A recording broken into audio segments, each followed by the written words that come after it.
Fala galera, estamos aqui de volta para falar um pouco mais sobre fake news, agora dando destaque a 5 pontos importantíssimos, mas não conclusivos em volta desse tema. O primeiro deles é a relação do presidente dos Estados Unidos, Donald Trump, e o conceito fake news. Afinal de contas, foi na campanha presidencial onde Trump ele afirmou em um comício, "This is a fake news", referindo-se às grandes mídias, aos jornais que o atacavam, e depois daí fake news se tornou um conceito quase que popular. Recentemente, eu acho que, se não me falha a memória, em 2019, o Trump ele afirmou em uma entrevista que ele havia sido o criador desse termo, e isso é fake news, isso é mentira. Ou seja, o Trump ele tenta se colocar como aquele que teria definido a ideia, quando na verdade isso também é fake news. A palavra, enquanto tal, fake news, ela aparece dentro do vocabulário anglo-saxão desde o século XIX. Claro que no contexto atual, no contexto das novas mídias comunicativas, essas mídias globais, onde nós temos aí infinitas potencialidades que rondam a comunicação, inclusive das melhores às piores, a fake news aparece como um problema bastante distinto em relação àquelas mentiras passadas. Até porque mentiras, notícias falsas sempre existiram. E se a notícia falsa e alarmista ela já é algo encontrado nas matérias, nos jornais, inclusive em propagandas de guerra desde décadas atrás, agora a coisa mudou. Agora mudou porque qualquer pessoa, independentemente do cargo que ocupe, do poder que tenha, ela pode sim ser responsável e contribuir de uma maneira ou de outra com a propagação de fake news, ou seja, da desinformação. É nesse ponto que nós chegamos ao segundo tópico, que é justamente a relação entre fake news e informação, ou ainda desinformação. A palavra informação indica justamente a transferência, a transmissão de dados. Informar é justamente transmitir a possibilidade de formação, ou seja, a educação formal, como nós a conhecemos, ela é um processo formativo, porque ela transmite dados para outro indivíduo e a partir desses dados essa pessoa se torna melhor. Em essência é isso. Alguém, quando se informa, torna-se melhor. A fake news, nesse caso, ela não é informação, ela é desinformação. E o que acontece? Ela vai degenerando o indivíduo e a sociedade que são alvos dessa mentira. Até porque, diferentemente da informação, que em tese melhora, aperfeiçoa as condições de vida não só do indivíduo, mas a sociedade em questão, a fake news, enquanto desinformação, enquanto mentira, ela vai transformando de maneira negativa a vida individual e social. Então ela prejudica as pessoas. Então ela não é informação. Mas o fato é que a informação é o processo de dar forma a alguém. Então, assim, quando você transmite as suas melhores considerações, suas melhores ideias para uma pessoa mais jovem, no caso um professor, um pai, ele está formando, ele está dando forma para alguém que é como barro, pegando aqui a metáfora bíblica, é como barro, você vai modelando uma escultura, enquanto a desinformação ela faz justamente o contrário, ela deforma. É por isso que a fake news ela é tão perigosa, porque ela é uma mentira. A gente vai abordar ainda aqui as classificações de fake news, mas aqui você já tem o segundo ponto. Fake news é desinformação. Diferentemente de informação, que forma, que melhora, que aperfeiçoa, que incrementa a vida individual e social, a fake news ela deforma, ela prejudica, ela conduz os indivíduos e a sociedade a um estado de decadência. A palavra mais certa seria essa, decadência. O terceiro ponto é justamente o que mudou na nossa relação individual e social com as fake news desde que elas se popularizaram. E isso é muito interessante. Eu vou dividir aqui esse ponto em alguns subtópicos. O primeiro deles é justamente o senso crítico. As pessoas mais jovens, elas têm um senso crítico e uma percepção de que as notícias que rondam, que envolvem o nosso cotidiano, podem ser mentira, porque elas cresceram nesse universo comunicativo. Então, quanto às pessoas mais velhas, inclusive eu me coloco dentro dessa rede aí, elas tiveram maior dificuldade para lidar com isso. Então, assim, isso é o que a gente chama de senso crítico, é desconfiar das informações que me chegam. Não simplesmente desconfiar de qualquer informação, mas ter uma relação ali de credibilidade e buscar o que há de real, de veraz nessas informações. O segundo subtópico desse tema maior é justamente as agências de fact-checking. O que são essas agências? São instituições especializadas no esclarecimento das mentiras que rondam o nosso dia a dia. E o que tudo indica é que essas agências elas vão ganhar cada vez mais importância justamente porque elas têm contribuído de forma definitiva e muito significativa com a nossa sociedade. Porque, gente, sejamos sinceros, não é todo mundo que tem tempo e às vezes até capacidade mesmo de ir conferir as fontes primárias de uma informação. Então, o que são essas agências de fact-checking? São instituições que dedicam todas as suas forças ao esclarecimento de certas mentiras ou de certas notícias, justamente separando o joio do trigo, ou seja, mostrando o que é informação do que é desinformação. E a partir delas, você tem aí uma gama de notícias que às vezes nem chegaram a você, mas você já sabe se são verdades ou mentiras. Isso facilita muito, gente. Esse tipo de triagem não garante 100% que você vai estar imune a fake news. As agências de fact-checking são aliados nessa guerra contra a desinformação.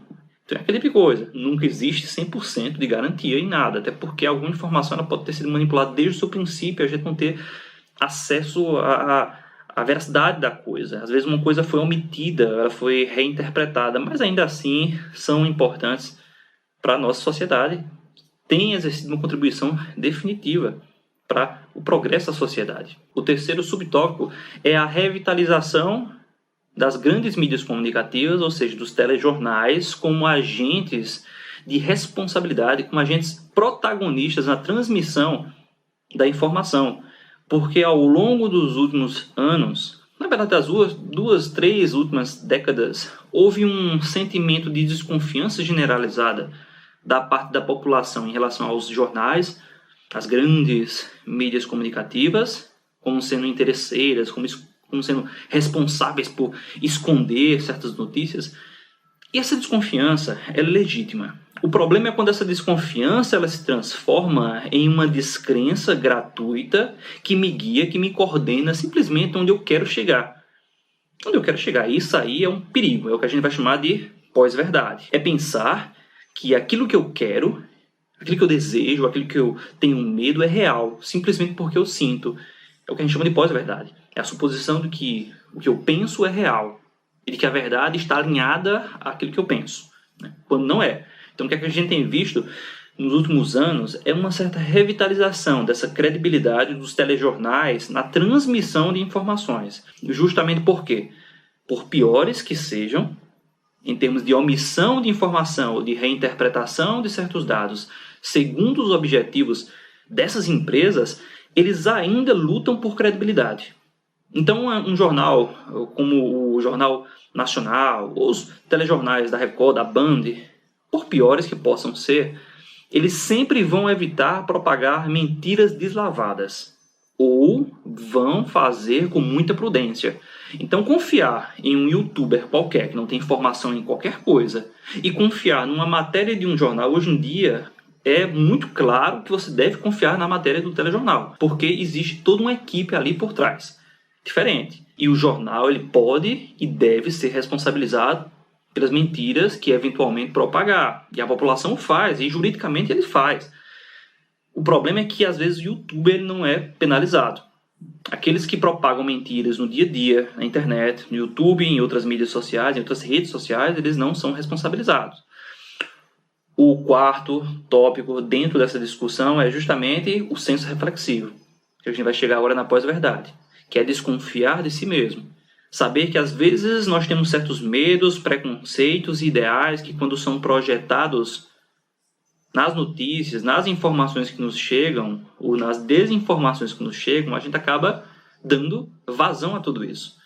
Então, o senso reflexivo. Percebamos, eu dividi esse terceiro tópico em 4 subtópicos. O primeiro deles foi a desconfiança em relação às notícias, desconfiança construtiva. As agências de fact-checking são agentes aí importantíssimos no esclarecimento dos problemas que rondam a sociedade. A revitalização das grandes mídias comunicativas e, em última instância, o senso reflexivo.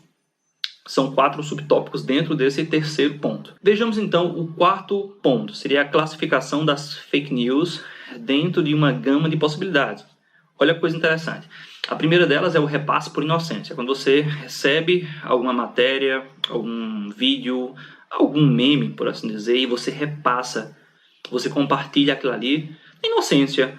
É uma coisa que todo mundo já fez e a gente geralmente associa as pessoas mais velhas, mas isso é preconceito, porque eu e você, eu tenho certeza que você já fez isso em algum momento. Então, assim, não só apenas nossos pais, os nossos tios que fazem isso, nós já fizemos isso também.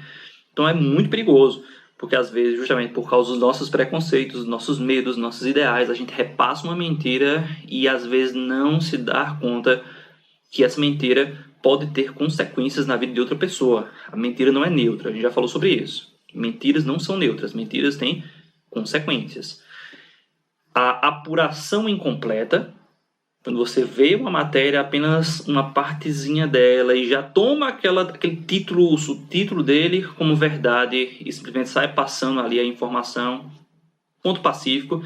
Mas aí, ó, o subtópico mais importante, as segundas intenções. Ou seja, a classificação das fake news obedece à ideia de um simples repasse por inocência, a apuração incompleta e as segundas intenções. Isso aqui, gente, é definitivo. As fake news, em geral, são propagadas com segundas intenções. São pessoas que querem prejudicar os outros. Pessoas, agências, partidos, alas da sociedade que querem prejudicar os outros. É importantíssimo que a gente se dê conta do perigo que existe por trás delas. Mas aqui seriam 4 classificações por trás dessa ideia geral. E, gente, o último tópico, mas não menos importante, que envolve esse tema, seria justamente a legalidade por trás das fake news. Porque muita gente pensa que mentir é permitido. Claro que essa discussão ela está em voga agora, no Senado, no Parlamento, por aí vai. Os deputados eles estão debatendo essa necessidade de se criminalizar a mentira, porque, em geral, quem propaga fake news, no máximo, é punido quando as consequências são julgadas. Hoje em dia se está discutindo sobre a necessidade de criminalizar a própria mentira, quando constatado que a mentira ela tinha um objetivo pernicioso, negativo, tinha um objetivo de destruir o outro ou parte da sociedade. Então, isso está sendo discutido agora, porque a princípio a fake news ela não é criminalizada. Em geral, o que se criminaliza são as consequências das mentiras, ou seja, se você mente para alguém que vacina não faz bem, que vacina não tem qualquer efeito, ou que não existe crescimento global, e quando há uma consequência direta, passiva de constatação dessa mentira em relação ao outro, as pessoas começam a se mover. Mas a princípio não há uma criminalização do conceito, mas isso está sendo debatido nesse exato momento, é uma discussão muito atual e que vale a pena sim ser acompanhada para que a gente consiga sim criminalizar algo que é tão negativo, algo que é tão perigoso na sociedade. Sobretudo em um mundo que é basicamente, essencialmente conectado por meio dessas redes de informação que podem ser como que contaminadas pela mentira. Beleza, gente? A gente se fala em breve. Mandem as ordens e qualquer dúvida, entre em contato. Um abraço. Fala, pessoal, deixa aqui o seu like, se inscreve em nosso canal, segue o nosso Instagram e acesse o nosso site.